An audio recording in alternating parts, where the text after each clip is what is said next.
অপেক্ষার প্রহর যত কমছে ততই বাড়ছে বিশ্বকাপের উন্মাদনা।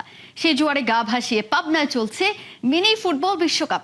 আয়োজকদের বার্তা, মাদক মোবাইল আসক্তি নয়, তরুণরা ফিরুক মাঠে, ফিরুক খেলাধুলায়। পাবনা থেকে সহকর্মী মুস্তাফিজুর রহমানের পাঠানো তথ্য ছবিতে বিস্তারিত জানাচ্ছে জুবায়ের নূর।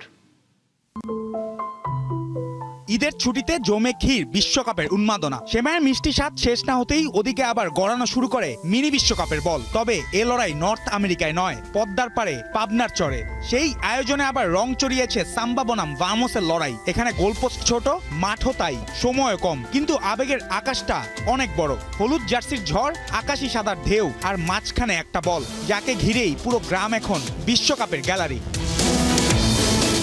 পাবনা সদরের শেষ প্রান্তে পদ্মা নদীর কোল ঘেঁষা চর বলরামপুর খানপাড়া ফুটবল মাঠে এক সপ্তাহ দৈর্ঘ্যের মিনি বিশ্বকাপ ফুটবল। মূল বিশ্বকাপে কোয়ালিফাই করাদের মধ্যে বাছাই করা হয় 6 দেশ। তাদের সমর্থকদের নিয়েই গড়া হয়েছে দল।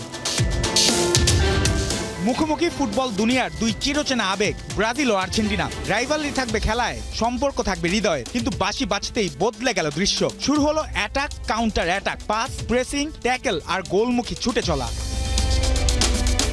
শেষ পর্যন্ত স্কোর লাইনের শেষ হাসি ব্রাজিলের। আর্জেন্টিনাকে 3-1 গোলে হারিয়ে জয় তুলে নেয় হলুদ সবুজরা। কিন্তু এই আয়োজনের আসল জয় স্কোরবোর্ডে নয়। এখানে অনেকটাই ছেলেপেলেগুলো মাদকাসক্তি থেকে কিভাবে দূরে রাখা যায়, আর এদেরকে মাদক থেকে দূরে রাখার জন্য আমার আসলে উদ্ভাবন, সেটা হলো এদেরকে খেলামুখী করা এবং এদেরকে উদ্বুদ্ধ করানো। যে কারণে আমি নিজে একটা ব্যক্তিগতভাবে এখানে খান ফাউন্ডেশন এবং স্পোর্টিং ক্লাব ওপেন করেছি। আসলে আমরা খুবই এক্সাইটেড এই খেলার জন্য। আমরা প্রত্যেক বছর এই খেলাটা আয়োজন করি।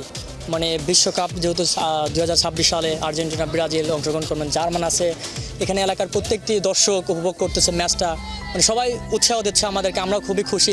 পদ্মার পাড়ের এই আয়োজন বলে দেয় ফুটবল মানে শুধু গোল নয়, মানুষকে মাঠে ফেরানোর এক সুন্দর ডাক। জুবায়ের নূর, 71।